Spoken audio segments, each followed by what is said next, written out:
মহাবিশ্বের ইতিহাসে এক অনন্য রাত, চারদিকে অন্ধকার, কিন্তু যেন অদৃশ্য এক আলো আসার অপেক্ষা। সেই রাতেই মা আমেনার গর্ভে ছিলেন আমাদের প্রিয় নবী হজরত মুহাম্মদ সাল্লাল্লাহু আলাইহি ওয়াসাল্লাম। নিস্তব্ধ মরুভূমির রাতে মা আমেনা রাদিয়াল্লাহু আনহা এক আশ্চর্য স্বপ্ন দেখতেন।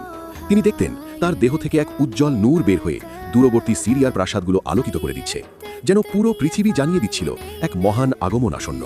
শুধু স্বপ্নই নয়, সেই সময় প্রকৃতিতেও ছিল অদ্ভুত পরিবর্তন। আকাশ থেকে ফেরেশতারা নেমে আসছিলেন, পাখিরা আনন্দে উড়ছিল, আর শুষ্ক মরুভূমিও যেন রহমতের ছোঁয়ায় সজীব হয়ে উঠছিল। অন্যদিকে পারস্যে ঘটছিল বিস্ময়কর ঘটনা। শক্তিশালী রাজপ্রাসাদ কেঁপে উঠল, 14টি গম্বুজ ভেঙে পড়ল, হাজার বছরের জ্বলন্ত অগ্নিকুণ্ড নিভে গেল এক মুহূর্তে, যেন মিথ্যার শক্তি নিজেই হার মানল সত্যের আগমনে। এভাবেই পৃথিবীতে আগমন করেন সেই মহামানব, যিনি রহমাতুল্লিল আলামিন হয়ে এসেছিলেন মানবতার মুক্তির জন্য। আপনার হৃদয়েও যদি ভালোবাসা জাগে, তবে লিখুন আল্লাহুম্মা সাল্লি আলা মুহাম্মদ।